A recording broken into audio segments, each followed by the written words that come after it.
Two. And we're live. What's up, everyone? Brad Modrich here. Listen, this is a special edition of Conquer Your Conflict podcast. I got my good friend, my brother, Mr. Tremayne Tatem joining us today. Now, those of you that know, I start this off all of the time the same way. I give praise and recognition to the people who are handling their business right now. Number one, I want to say what's up to my son, United States Marine, working his way back home. Super excited for you to be home.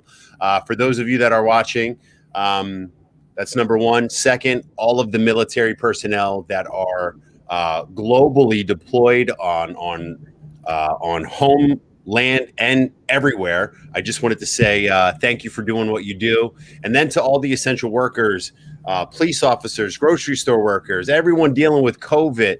Man, we are in some crazy days right now, but one of the things that I have been preaching since day one, I want everyone to be focusing on the positive, even though it's so hard to do that right now. It's such a challenge. I know it's hard, but again, when you concentrate and put your energy on something, whatever that is, good or bad, that's what you're going to get more of. So I'm focusing on the positive. I'm focusing on all of the great things that are happening that people aren't really talking about. And today I want to share this with my dear friend, Mr. Tremayne Tatem, who is a powerhouse in the business world, from tech to business to entrepreneurship to leadership. You name it. This young man, this is my young man. I'll take it. I was doing it, bro. Thank you for being on today. How are you, man? Welcome, Tremayne Tatem. Thank you so much. Thank you so much for having me, man. This has been, like you said, man. This has been such a trying time, but to the optimist, could be one of the greatest times in our history. Like you said, it depends on how you look at it. It depends on how you look at it. Yeah, and not to be braggadocious, the things that have happened for me in the past 90 days have been on a whole other level. So many positive things. And I know people are like, and this is the thing, and this is what I wanted to, I know we're going to touch base on this, the sensitivity. Yes. Right? Yeah. The sensitivity of how everyone is. And I'm at the point where I've just been collecting data. Mm-hmm. I'm taking information in, I'm listening, I'm watching, right? I'm managing my emotions. Yes. Right? Managing your emotions. And I think the big thing that if we can all kind of take heed to this is stop being so freaking sensitive. When did Americans become so sensitive? Yeah. Sensitive. Can't say this because you might offend that one. Can't say this because that person's going to get offended. Oh, well, you can't say that. Oh my God. I can't believe you said that. Shut the fuck up. Yeah. That's where I'm at with it, man. And I know I don't normally curse a lot. I've been really good on keeping my mouth shut. And that's for my own purpose, not for anyone else's purpose. I want to become a better person. Yeah. Oh man. What's interesting about that, Brad, is like you said, there's so much information that's going out there. And one of the things that helped me is I'm a history. Look at history. So I do my best. Now I'm not gonna lie, I've got induced into all that's going on in social media, and I have my moments. But what gets me out of those moments is when I go back 100 years. 200 years, 300 years, and read the documents of the founding fathers. Read the speeches that some of these people made. So when you do that, you get a contextual view of why we're in the position that we're in now. And until we look at our history, our true history, we're going to be taking all these headlines on the surface. It's surface. What's going on in America now is deeply ingrained into the psyche of America. So we have to go back and look at what founded America. So that gives me a sense of soberness. When I'm American, I'm a descendant of slaves. And when I look what my ancestors went let me pause on that, because you're saying you're a descendant of slaves. And listen, we got our brother Rayvon. Look at him showing up, Mr. Hey, Gray. What up, Ray? All right. Ray? Miss you, big dog. Descendant of slaves. Now, some people can say that, and like you just said, surface. Yeah. But you are truly, like, your name is etched. I remember. Tatum's not my name. Right. Tatum was like, and just give that background of history from down south of, I know you told me that your grandparents or someone's parents was on a plaque and the name. Yes. Yeah. So just yeah. So I would say about 5 years ago, I had the opportunity to walk on the plantation that my descendants were on. And when I stepped foot on that property, I saw the big house. I saw the shacks where the slaves lived. Bro, I had chills coming all down my whole body. And as I'm walking, it's just like, I don't believe I'm walking here. And what's interesting is there was the woman that was our tour guide. So there was about 50 of us, all black, and there was a white lady who was our tour guide, which was fun. That's a whole other story. And but she was giving us a tour of where the slaves slept at and all these things. But what's interesting is when we went to the big house. Now, mind you, slaves were not allowed in the big house. So just think, there's this huge house. There's 50 of us, and we're at the steps about to go into the door of the big house. This is where the masters live. And I remember saying, these masters are going to be rolling over in their graves if they knew we were walking through their house. Right. So we're walking through their house, we're looking around, but there was such a sense of wow. Whose shoulder, like what we're going through now is nothing compared to what as a black people went through. You know, we came a long way. And I remember walking back, I was like, one day I'm going to come back and buy this place. That's my goal. I want to come back and buy this place. You know, so yeah, we have to go back until we are ready to look at our history. We're gonna be in the same position. My daughter shouldn't be marching 20 years from now. She shouldn't be. If my daughter's marching 20 years from now, we have an issue. Right. Well, and so it's funny you say that, because I seen a lady. There was a white woman with a sign, holding a sign. I can't believe I'm still protesting. I did this 66 years ago. And I just want to quick touch base on, we've come a long way. America has only been America in the grand scheme of, we're a baby. America's a baby. A baby. I mean, what, 30 years ago, 40 years ago, women just got a chance to start voting. Yes. So, you know, when we hear about that, like, you got to look at, like, yo, we have come, and we're not, no nation is perfect. No one's perfect. No. There's no perfect day. I don't give a fuck where you're at. No. Like, we've come a long way. Like, even from where we've come from, segregation, right? You know, Rosa Parks. And I'm not a historian buff by no means. Yes. I understand the concepts of it, right? I understand. I don't, you know, I can only put so much information in here. Then shit starts leaving. Yeah. And that's really facts in my life right now. We talked about that last week. The ability that in how we have grafted together has gotten so much better. And here, I'll give you, and you've heard this before. I know you've heard this before. And we just talked about this before we jumped on here. Why, like, people are emailing you, like, what should you do? The white guilt right now. First off, if people are saying that, in my eyes, you fucking did something. Why are you guilty? Like, I remember I always used to look at my mom, and I used to look at my mom, and I used to be like, what? You used to look at me, and I'd be like, what? And she'd be like, you're saying what? Because you fucking did something. What you do? Yeah.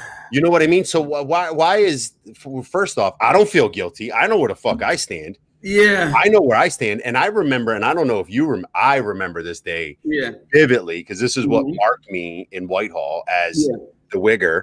Yeah, I remember that. the wigger, the gold teeth, the pants hanging down off the I remember ass. that. But that wasn't a black or white thing. Yeah. That was I thought I was hip hop.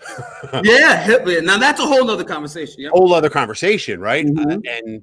And that's what penetrated my young brain at 8 years old. I remember like just sitting there reciting 2 Live Crew, NWA. Like, this is what made me who I was, because that, and again, we'll save this for a whole other conversation. That hip hop mindset, what's glorified, I loved. Like, I wanted to be a gangster. And like I said this the other day, I was the tough guy that had the Scarface posters and the Biggie Smalls poster in my apartment. Yes. Yeah. You know what I mean? Yeah. We'll save that for another topic, but we've come a long way. And this is one thing a lot of people aren't talking about. Like, we've made so much great progress and we're still getting better, but now this happens. Yeah. Now, when you look at America, like, I'm going to be talking a lot about history because I've been spending a lot of time here.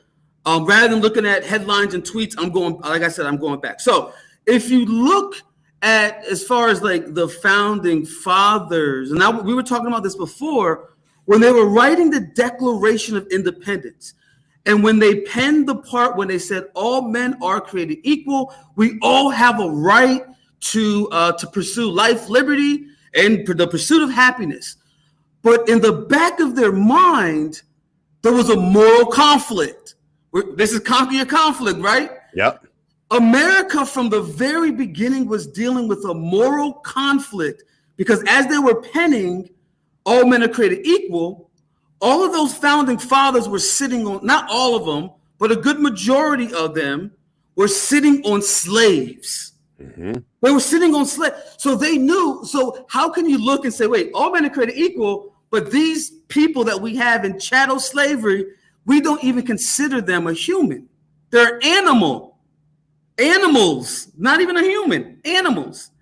So that's ingrained into the fabric of society. So when I was talking about white guilt, some people that identify as white don't even know why they feel this way, because you never had to think about race ever in your life. Think about that.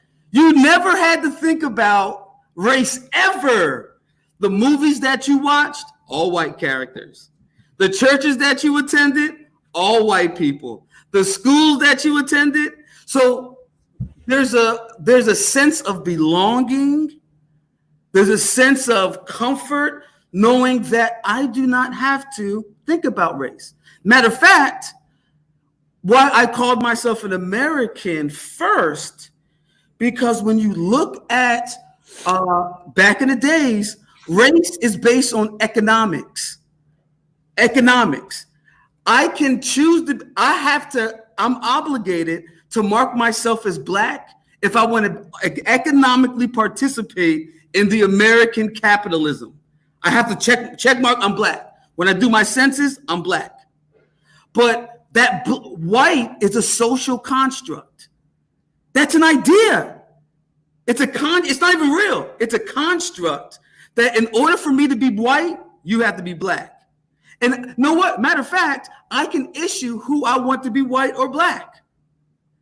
Matter of fact, at first it was just the rich white people were white and the poor white people weren't white.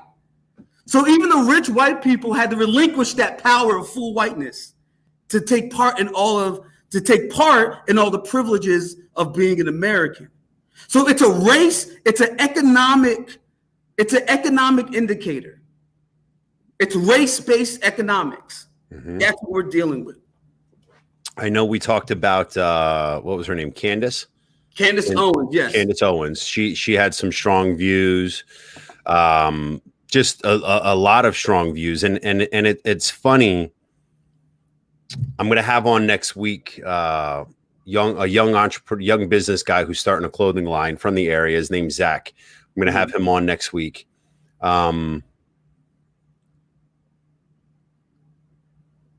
You and I both know, and let's just talk about Whitehall for a second. Whitehall High School. Oh man, you're going there. Yep. Because I think it's to talk about it, it's experience, right? Yeah. I remember, my second day in 8th grade. Mm-hmm. The second I walked into 8th grade homeroom, Mm-hmm. immediately I was look at the wigger. Like, I'll never forget it. And Yeah. and by no means am I just want to be clear, because there's so many sensitive people out here. Yeah. Yeah. I'm not trying to say that I was racial profiled.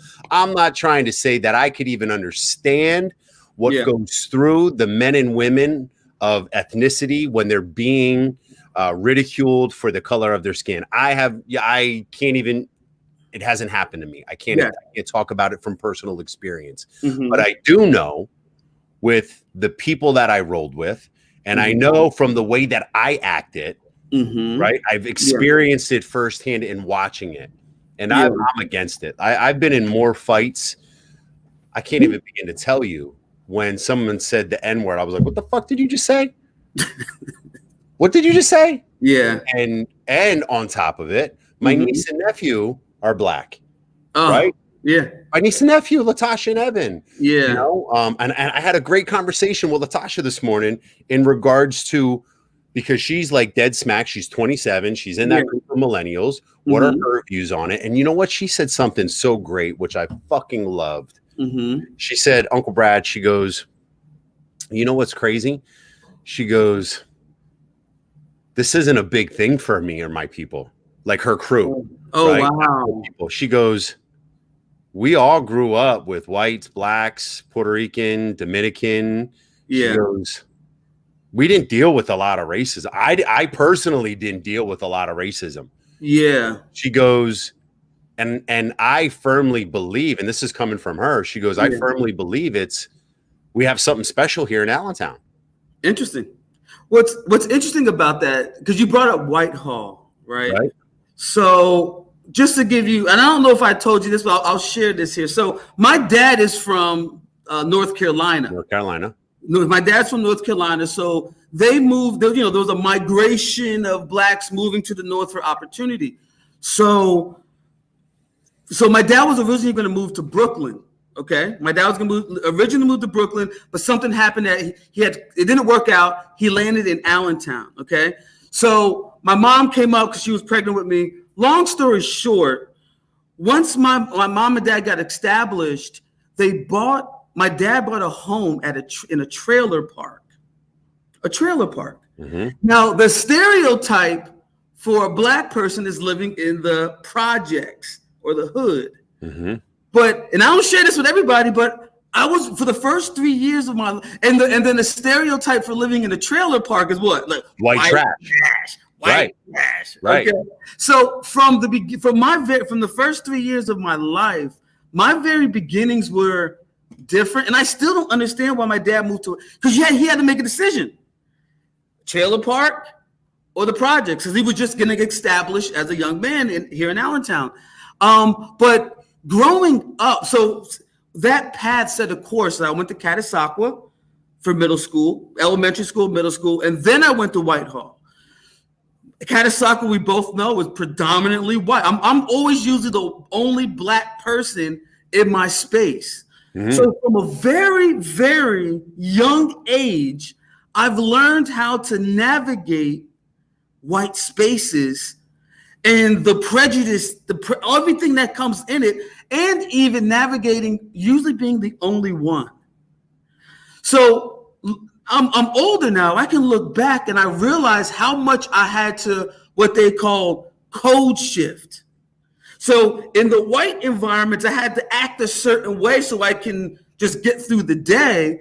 But then when I'm around family, or I went to church or family reunions, I'm usually in black spaces. So my experience has been unique in a way, in terms of, like, I don't have the normal, the black story. Like my dad, I had mom and dad at home. So in a lot of ways, there's a lot of privilege to a degree that comes with that. But you say privilege. That's just what it should be. Yeah, exactly. It's not privilege. It's what it should be. Exactly. That's just what it should be. It should not be an uncommon thing that mom and dad are together. Exactly. You're right. But unfortunately, that's just the nature of, when you look at the statistics and you look at the numbers, you know, what do they say? 3 out of 10 black 3 out of 10 Black people you see don't have a dad in their home. Mm-hmm. Just think about that. So if you line me up with 10 Black people, I'm going to be one of those 3 that had a dad in my home the whole time. You know how I feel about that. Exactly. That's why I brought that up. Yeah, it's, and not to say that a woman can't do it alone. My sister raised 2 kids. Yeah. I know a lot of single moms out there that are busting their ass on their own. Yes. And this is what Candace talked about. She talked about the statistical facts of what Black Lives Matter does is it only come out when there's a cop issue.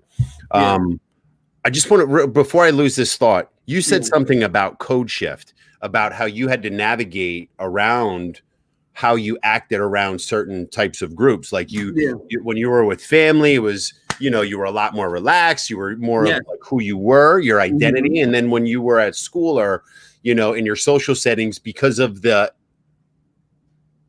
community that you were in, the local community, you had to act a certain way. Yeah. But that's still true to this day. And that's not a color thing, because I act a certain way when I'm on stage, right? When I'm speaking. Very true. I put a different hat on, right? When I'm at home, I put a different hat on. Yes. When I'm around my family, the complete moron comes out, that's Spartan and you know, look at me, I'm pulling my pants all the way up to my chest, acting like a goofball. You'll never see me do that on the like, you know what I mean? So we have different, like that's a normal thing. I don't think that's a race thing, but I do understand what you mean. Yes. Like, your personalities, and you know, you've heard this is nothing new. You've heard this many times. Oh, Tremayne's different. Yeah, I've heard. Your whole life, you've heard that. I've heard that my whole life. I even, before our relationships really started to bond and unify. Yeah. I always even like, and I told you this before. I used to talk about how there was 2 Black people in Whitehall when I went there. Right? You were one of them. I was the other one. Right? And people laugh, and I'm just like, but it sucks because something tragic happened, and anytime something tragic happens, this is when the wars come out. Yes. And it's disgusting. It is. And again, the other day I had someone on here say, I said something to the fact where I don't see color. Yeah. I don't see color. And someone was like, well, you should see color. Why? Why do I have to recognize your color to treat you well? Get out of here. If you're a good person, I'm going to treat you good. You're a bad person, I'm going to leave you alone or call you a piece of shit. I mean, it really comes down to that. And everyone with this sensitivity. There's these 2 brothers on, they're Republican conservatives. I want to get you their names, man, because they killed it on this Instagram that they did. Hang on, let me just get their name. Jason, here we go. What the fuck are their names? Anyway, I'll find it. I'm going to send it to you. He said, and I know I'm going to get backlashing for this. I don't really care because I'm done. People need to stop being so fucking sensitive. You guys got to go in, man. That's how I feel about it. For real. And this is, you know, I tried to explain this to my wife.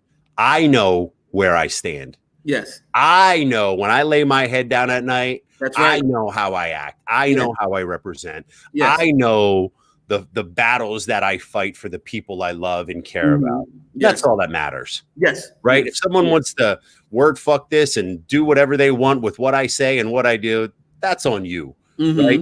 So I lost my train of thought, man.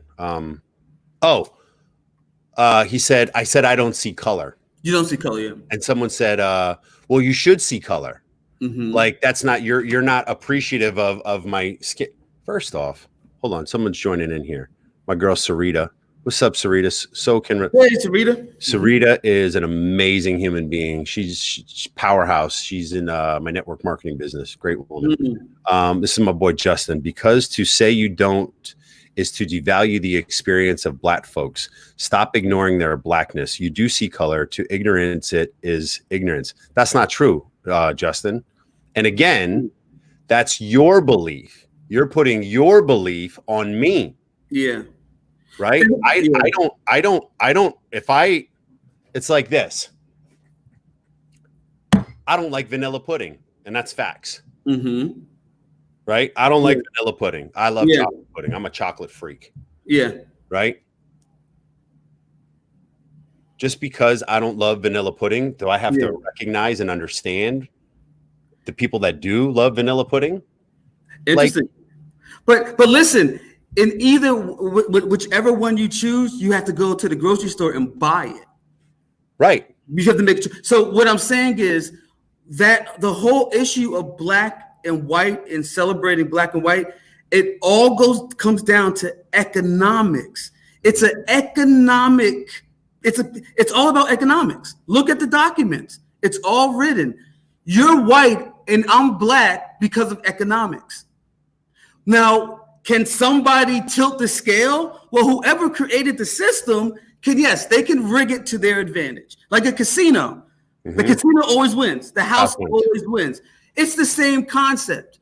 So is there an ignorance if you don't celebrate a certain person's color? Maybe you're saying culture. Maybe you mean to say culture because everybody has different cultures. You know? Mm-hmm. I don't know. I mean, I'm just going to root it back. You can't boil it down to pudding, bro. but this is what I mean right here. And first off, Justin and I worked together at LA Fitness, and we developed a really strong relationship. One of the things I loved about Justin is he's very similar to me, where he's very strong, opinionated. Yeah. And he said, you can't boil it down to pudding, bro. But this is the thing. This right here, what I'm about to say is what everyone needs to fucking grasp. Yeah. I can do whatever the fuck I want. At the end of the day, I can do it. If I want to wear a pink tutu, if I want to stand on an altar and praise whatever it is I want to praise, or use whatever analogy I want to use, again, because I know where my heart lies. And if you know where my heart lies in equality. I see energy. Yeah. Right. You're either and this is my philosophy. That's you, yes. If you're either a good person or you're a bad person. Yeah. I know there's racism. I've experienced racism. I've seen racism. I've witnessed racism. Mm-hmm. Right. I know what I do in my household. And this is what I said the other day. Yeah. It starts at home. It does. Yeah. It starts at home. And regardless of what history says, regardless of what happened in the past, it's what are we going to do? And I'm not taking away all of the badness that happened. Yeah. The fucking boogeyman's always going to be there. Mm-hmm. That's facts. The boogeyman's always going to be there. There's always going to be good and bad. Mm-hmm. There's always going to be bad shit that happens. There's always going to be bad people in the world. Yeah. It comes down to a physiological fact of a positive charge and a negative charge. Mm-hmm. This is life. You wouldn't have life if it wasn't for a positive and a negative fucking neuron that's in you. Yeah, yeah. Like it comes down to positive and negative. I think with the whole COVID-19, there's a whole nother layer on top of all of this. We had 90 days to really press in and see what we want. Like we had 90 days of just everything stopping to really decide and choose our values, who it is we want to be. Now, not everybody had that ability to do that, but those that did have the ability to really say, like, really look at their lives. Where am I falling short? Where can I get better? Where can I make improvements? You can make a decision today for your, like you said, for your household and what steps you're going to take to move forward. Because at the end of the day, the past happened. Yes, we can learn from the past, but we don't have to repeat it. We don't have to stay there. We don't have to stay there. You don't. You don't have to stay there. And this is my thing about people who are opinionated, right? And we've always heard, opinions are like assholes. Everyone has one, right? Everybody has one. The people with all of these strong opinions and the people with these strong views, my question to those people who want to be so opinionated and who want to voice themselves and they want to be keyboard fucking warriors, right? Keyboard gangsters, and they want to stand behind here. What are you doing on a daily basis to make That's a change about those political views? What are you doing about it? I know what I'm doing about it. Yes. I know how I'm serving. I know what I'm doing to create future leaders with our millennials. I know what I'm doing to create equality amongst the men and women and the people I coach. I know what I'm doing on my grind every day. Yeah. What are you doing, people out there? You know what you do is who you are. What you do is who you are. Who you are. And that's one of the reasons why, like, I spend over the last 5 years, I've been spending like working with young people for this, because we're Generation X, you know, and some of us are getting set in our ways, right? So with the younger generations, they don't have a lot of the baggage that we have, you know, of the past generation. So that's a part of my daily work, working with young people, students, because in all the riots that we've seen historically, it's usually college students that are squeezed in between these generations, out there marching, out there protesting, because they don't have all that baggage. So that's where I put my time investment in working with college students day in and day out. Yeah, man. And you make a change, right? Yeah. You're on the front line, and that's not a myth. That's facts. Let's look at the facts and what you do. Yeah. And this is another thing. All of these people who are so my brother Justin in here again. Well, I first joined the NAACP, then I went out and protested. And today at 3 p.m. I am having a conversation with a Nigerian American on live discussing it. 3 o'clock. Justin, I would love to join you, brother. I might be able to join you on that. I got a lot of things going on. Elevating his voice and his experience living in our country. That would be a good conversation to listen to, Justin. Yeah, it would be. And the thing about Justin is he's a great creative and critical thinker. Right? I love that. I love that. He's one that would always it was always good for questioning, right? Like question why. Like he was great at that. My sister-in-law's on. Times like this make you stop and think, where do we stand as individuals? If you can't stand in support, then walk away. Let the ones that want to stand together do it. Color is there, but so is homosexuality. Religion, acceptance is what we need. You're right, my sister. This is my sister-in-law. Okay. You're so right. Yeah.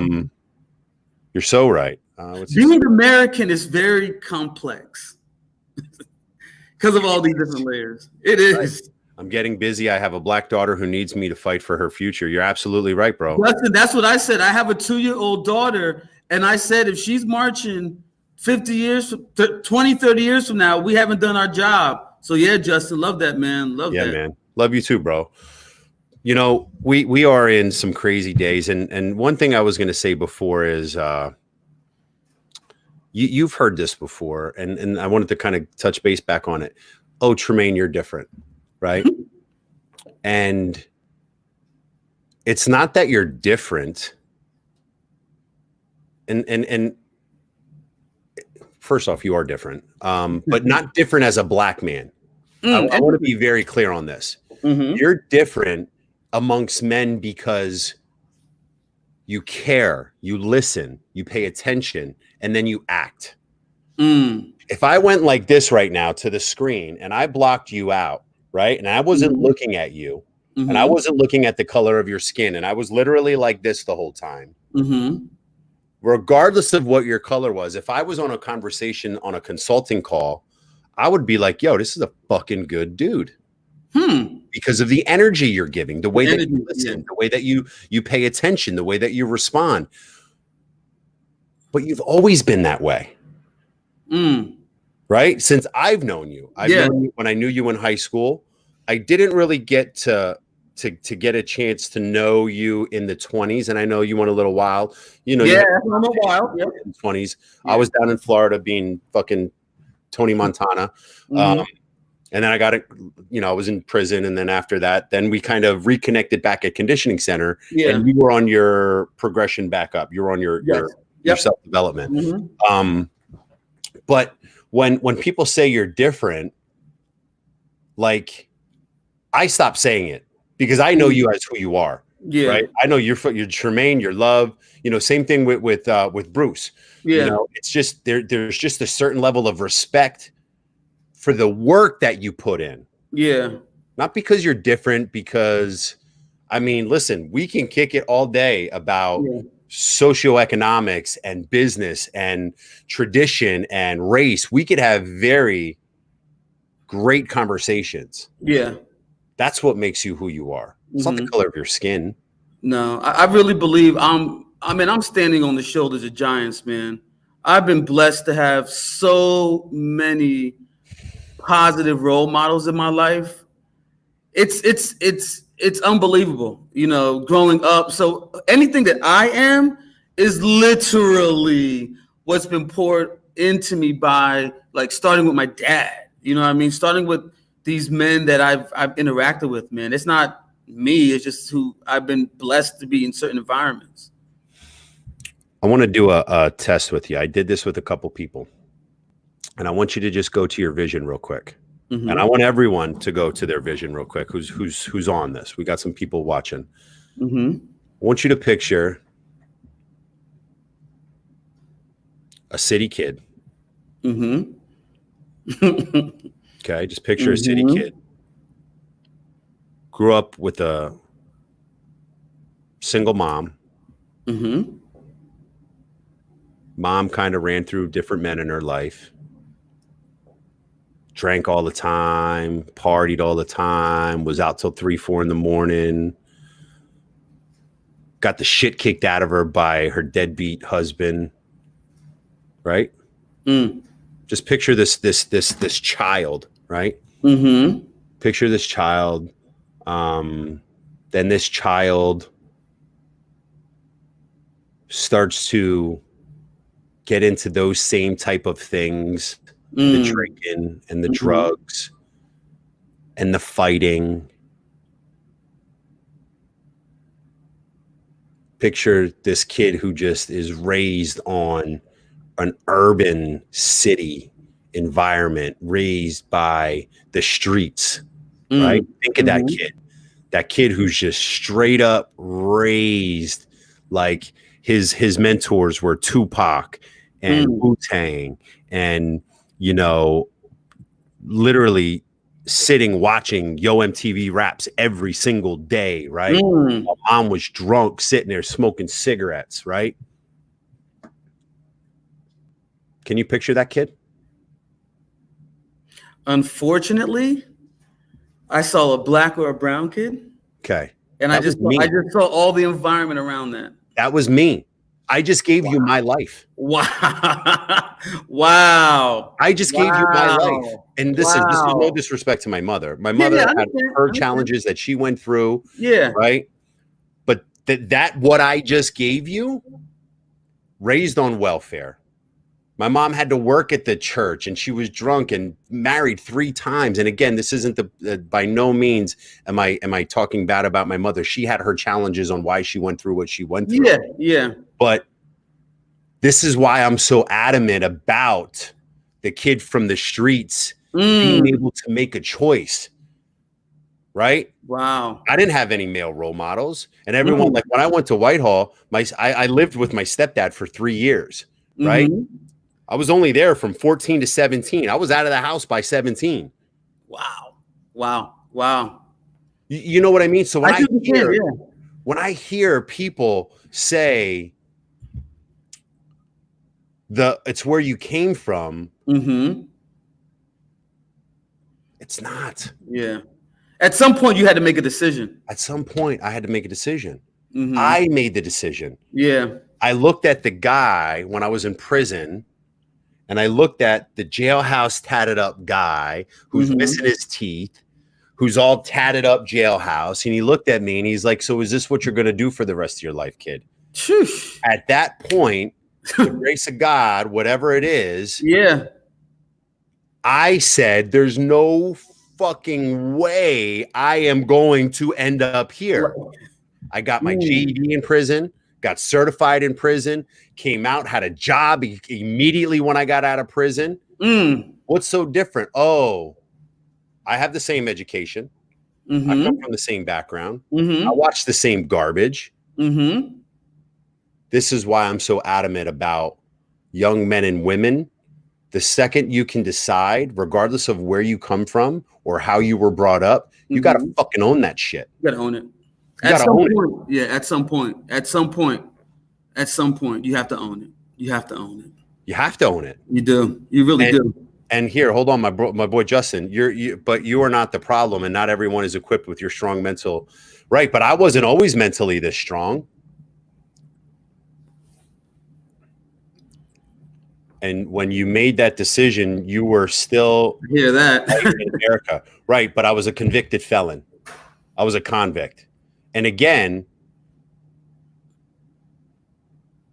people still, and this is a white man bringing up what you're still white in America. I could show you 50 black men that were right beside me that did the same thing that I did. They were incarcerated. We were in school together. We studied together. We went to the gym together in prison, right? Yeah. And they came out and they did something with their lives. Interesting. Like, so you've seen that. I've seen it. I've witnessed it. Yeah. Here, I'll give you a great example. You remember the young man that flew in from St. Louis, my boy Mark Anthony? Yeah, you told me. Yes. He spoke with me. Yes. Here's a great example. This young man, through the foster program, he was a foster kid, was adopted, went through all of that, got incarcerated, was selling drugs, doing everything that he wanted, like got incarcerated, came out and had that same concept. He's one of the top coaches for First Form right now. Wow. Not only did he open his own gym when he got out of prison, right?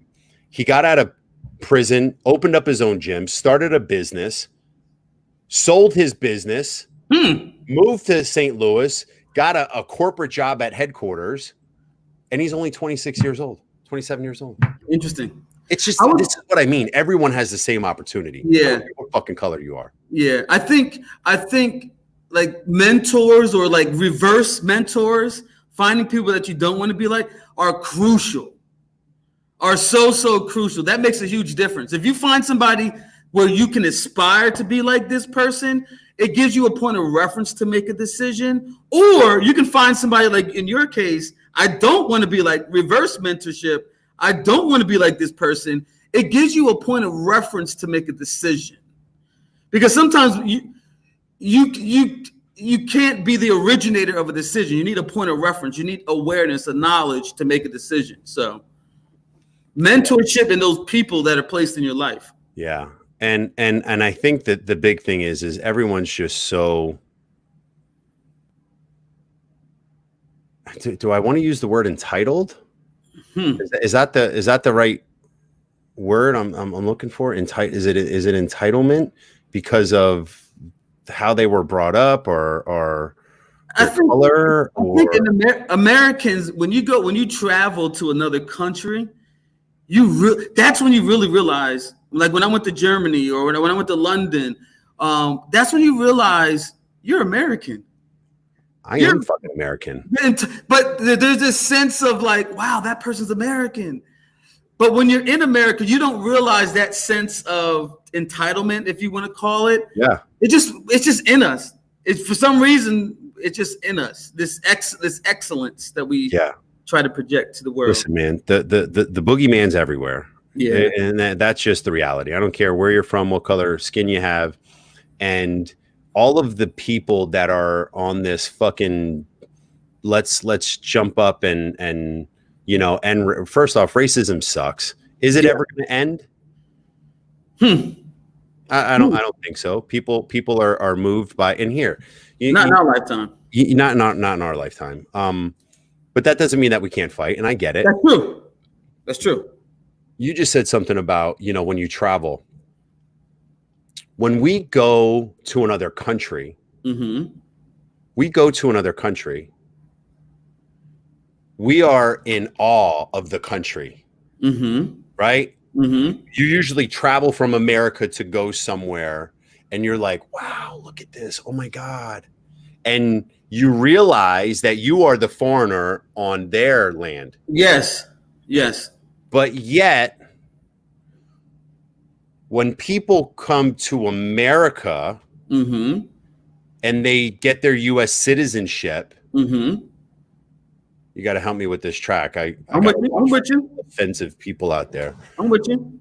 When people come to America and they're a different origin, color, ethnicity, whatever, Yeah. and they become an American, Mm-hmm. all of a sudden they put their flag from their country in this ground and they're like, well, what about my rights as this person or that person or that person? Motherfucker, you're in America. You're an American now. That's what it comes down to. You came to this country because you wanted to be an American for some odd reason. Remember that fucking shit. Interesting. You know what I mean? Yeah, I understand about this. Interesting. Like, I'm proud to be an American. I absolutely 100% love being an American. I want, now, mind you, it wasn't intentionally, but I served my country. My son is serving our country to protect civil liberties and to be a man of America, to be a man of God, to do the right thing, to fight for the people. My son's thing is he wants to fight for people. He can't. That's his whole thing. He wants to be able to fight for people who can't. Wow. And he truly believes that. Like, he will. And this is what I love about him. He's always been the kid, and he's the spitting image of me. I think he has one white friend. Right? I think I have like one or two white friends. Yeah. Like true friend, like my best friend. Yeah. Everyone else is culturally diverse. Yeah. But what I mean is, people come here and they want to plant these flags about, my rights. I'm from this country and I'm from here, and you should support this because I have rights. Don't fucking forget, when you came here, you made a choice to become an American and become a U.S. citizen. At that point, I don't want to take away your heritage, where you come from. That's great. I support that. I love ethnicity. I love experiencing new cuisines and different cultures and different this. And again, this is me. Not everyone thinks this way. Yes. But at the end of the day, it's almost like when you said, hey, I want to be an American, you got to fight for America. Yeah. You gotta stop fighting for all these other fucking civil rights and lives, this and that. You're an American. Yeah. I mean, that's you're getting into like assimilation. Like, how do you assimilate into the dominant culture, the dominant American culture? And that's, like I said, that's a whole bottle of, I don't even know if we want to go down that road. But assimilation is a whole nother topic, man. It's tough. But that's the beauty of America, that someone can come over here voluntarily to benefit what my people help build that we barely even benefit from. You know what I mean? So there's so many, like I said, being American is complex. Right. But hold on, when you just said your people, right? Yeah. What do you mean by that? My descendants. But your descendants. And this is where it can get a little touchy. Yeah. I'm your people. Yes, you are. Yes. I'm your people. You can choose your friends, right? Right. You can choose your friends. Yeah. When I'm saying my people, I'm referring to my descendants and my line that got me to where I'm at today. That's what I mean by my people. But yes, I chose you. You chose me. We're friends, and that's the beauty. You can choose your friends based off of that energy. If somebody's giving off good energy, you're going to vibe with that person. You know what I mean? That's when you can decide who you want to surround yourself with. And a lot of that is based off of vibe and energy. This is awesome. This was a great live today, man. Yeah. We're not going to conquer our moral conflict in under an hour. It's not going to happen, but I think it's good to voice, man. And there's a lot. I mean, there's so many more people here. Some things are harder for others. That's what makes you stronger. This is Kat Marshall, Catherine. She's my buddy. She's from up here. She's down in Texas. Justin, now he had to bounce off. We may never eliminate bias, but we can burn down the systemic racism, and it starts. That's a good point, Justin. Very good point, Justin. That's a really good point. Very good point. And then he put America. America, that's right. Right. Welcome to America. That's the beautiful thing about America. We can explore different cultures. You're right. And at the end of the day, we're experiencing a creative destruction. This is what we do. This is how we're getting into the fourth industrial revolution. And then we can have a whole nother conversation about that. But yeah, we're going to continue this. I think this is a good conversation. And the great thing about having people with open minds that you're like-minded with is you can see things from a different perspective. Yeah. And I think that's such an important part for everyone to understand is that before you can truly make change, you have to listen. Gotta listen. You have to listen. Listen. We got 2 ears and a mouth for a reason. We should be listening more than we talk. Sales 101, people. To be able to influence people, you got to listen. And understand where they come from. Use creative and critical thinking to marry the two ideas or theories or concepts or whatever it is you're working on. And then you compromise and you move forward. It's like a marriage. It is. Here's Rick. Got to have an open dialogue. That's right, Ray. That's what this is all about. Open dialogue. Open dialogue. Yeah. Because there's so many different viewpoints. And Sandy Sanchez, my boy Sandy's in here. Open minds and eyes wide open is the key to see what others are going around us. Yeah, man. That goes a long way. It really does. And, for people that are watching right now, I think this was initially going to be a business call. We're going to talk about business and entrepreneurship because you're just a powerhouse in that field. But for people that are out there, control your emotions. Control your emotions. Collect data so that you can really have a strong factual foundation to make your decisions off of. And keep an open mind and an open heart. And I truly believe that with those few ingredients, we can get. We can get there. We're going to get through this. We're going to get through it. It's just like any other historical part of time with adversity and challenges. And while you're doing this, I'm going to touch base on this. Get your ass exercising. It's a great stress relief. Read, feed your brain, take it off of the news and the media and the fake news. And even social media is becoming bullshit right now. Stay productive. Don't forget about your personal goals. Don't let this distraction keep you from progressing personally. Keep a routine.